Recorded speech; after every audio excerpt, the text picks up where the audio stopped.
it's nice to know there's something beyond Lightfall, because we were all kind of, and I was kind of preparing, thinking, obviously this series isn't going to end, but wondering what kind of expansions they are going to do after. But knowing this, like, okay, we've got so much story and so much stuff that we want to do. We're doing a fourth one. I would imagine it's still, the remnants of Destiny 3 and whatever content they had been working on. Obviously, Europa was the first example that we know was for Destiny 3, and all these expansions are basically chopped up versions of Destiny 3. But yeah, fourth one, it makes you wonder what they're doing with this with this narrative. And I'd imagine people, characters like Kazivu and Savathun, we're probably going to hear a lot more. But that was very interesting. So yeah, Witch Queen delayed, but there's going to be another expansion. Interesting part is that this is for the first time ever not having a major Destiny release in the fall. It's been every single year since launch, right? There's never been never once. Yeah, it's always been the big update for. Yes, it's always been fall. So it's going to be very strange. Obviously, we're getting a season with some stuff, season 15.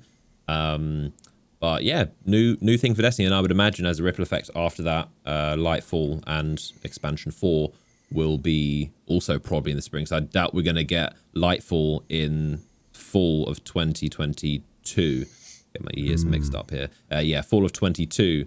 So yeah, you'd imagine they're all going to be on this stagger. So now Destiny is now a spring major release, which is interesting. Man, that's going to be a sea change for sure. I don't know if they realign that at some point. I assume they just go with the flow because you just kind of have to at that point. But gives them more time. And it puts them in a really interesting window because much as they were in a crowded release window before, they jump into a different release window that is also potentially crowded, but to a lesser degree. It's a better window. Yeah, especially for a game like Destiny. Yeah, there's not much that often comes out at this time of year, and it's a strange advantage, particularly when Destiny is a persistent universe. I mean, the best example I saw was our good friend Char celebrating that this no longer overlaps with the release of the Final Fantasy XIV expansion, and that's just one example of the competition that is still standing alongside all of this. But I mean, it's a very different release window. I mean, this is when single-player story games start to come out, and this is when new titles from indie games are sort of starting to appear again.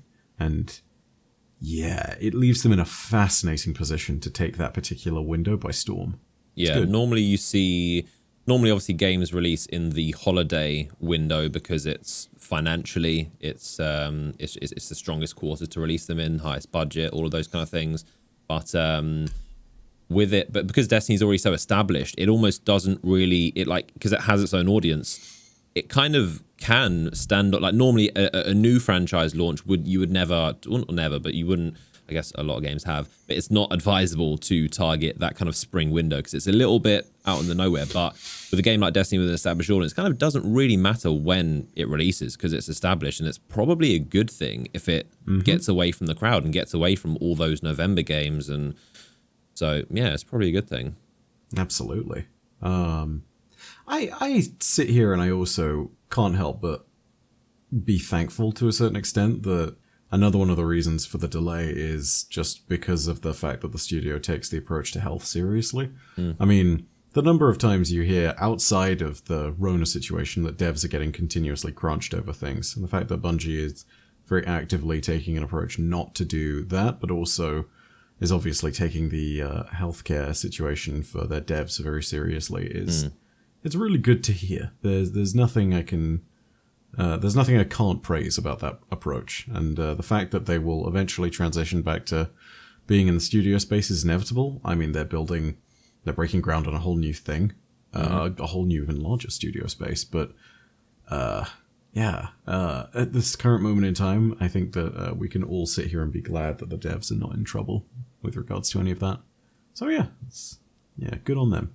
A lot of big changes. The big expansion is pushed back a little bit, but we're getting a bonus expansion on top. So pretty kind of, obviously a delay is never ideal, but overall in the grand scheme of things, we're getting more content that should hopefully be better. Even if Witch Queen did release this year, it is, as I said before, it's the most amount of content Bungie has ever promised, those 3 expansions. So I would have even been surprised if Bungie could do 3 Beyond Light size expansions. That's impressive, especially during a global crisis. But the fact that it's coming out is not crazy surprising, but it makes sense.